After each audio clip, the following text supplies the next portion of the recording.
ogaadeen kamka dad baa la dego dadkii la degayay qaybta culimada ahayd iyo waxa loo bixiyay aw أنت علماء كاهن waxa sharti ah marka inuu qofkaasi aw la leeyahay waa inuu culimo yahay waa in shaqadiisa ay tahay inuu diinta dadka baro aw markii la marka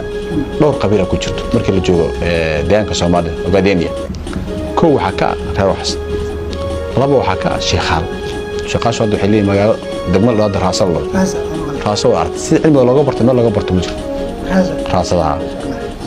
marka hore taariikhda horena sheekh haduu reerkaas uu yahay inuu diinta faafiyay waxa kamid ah niman la Abayoonis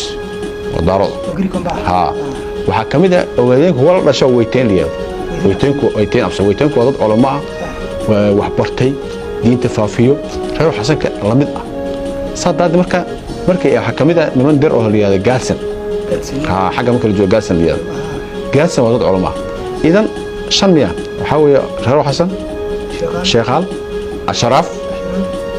Abayoonis ويتين سما